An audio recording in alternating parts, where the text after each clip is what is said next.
Minsan tahimik lang ako, kimkim ang problema. Ayokong makita nilang bigat na aking nadarama. Kahit sa loob ko'y may takot at pangamba, basta para sa pamilya, kakayanin ko pa rin lahat ng problema. At kapag dumating ang gabing ako'y pagod na, isang ngiti nyo lang nawawala ang aking pagod at pangamba. Sa inyong mga yakap, nakakahanap ako ng dahilan para bukas muli na naman akong bumangon at lumaban. Kayo ang lakas ko, kayo ang aking pahinga, kayo ang liwanag sa bawat madilim na umaga. Kahit gaano kabigat ang buhay na aking pasan, kapag kayo ang kasama, gumagaan ang lahat ng problema. Mga anak, kayo ang aking inspirasyon, kayo ang dahilan ng bawat sakripisyo. Kahit pagod na ang katawan at puno ng alalahanin, para sa inyo anak, patuloy akong lalaban at kakayanin.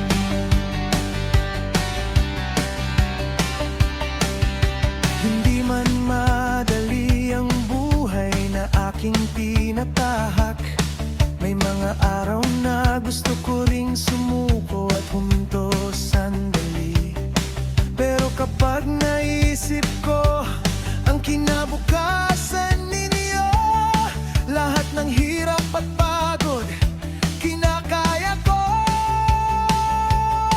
Bawat oras sa trabaho para sa inyong pangarap, bawat pawis na tumutulo para sa inyong bukas. Hindi man ako perpektong ama o magulang, ang puso ko'y buong buo sa pamilyang aking minamahal. Kung dumating man ang araw na ako'y manghina, kayo ang dahilan kung bakit muli akong tatayo. Hindi ko man maibigay ang lahat ng bagay sa mundo, pero ibibigay kong pagmamahal ko sa inyo.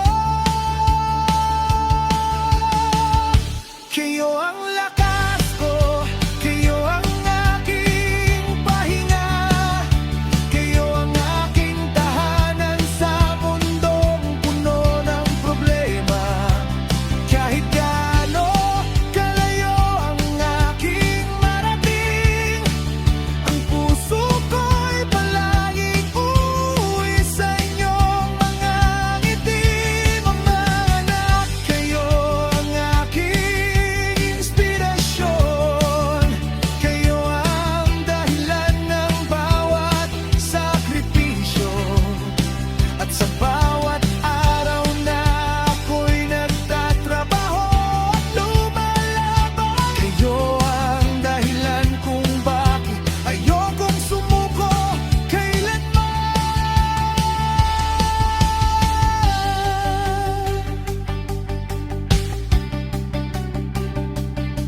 Araw-araw man akong mapagod sa trabaho, basta alam kong kayo'y naghihintay sa pag-uwi ko.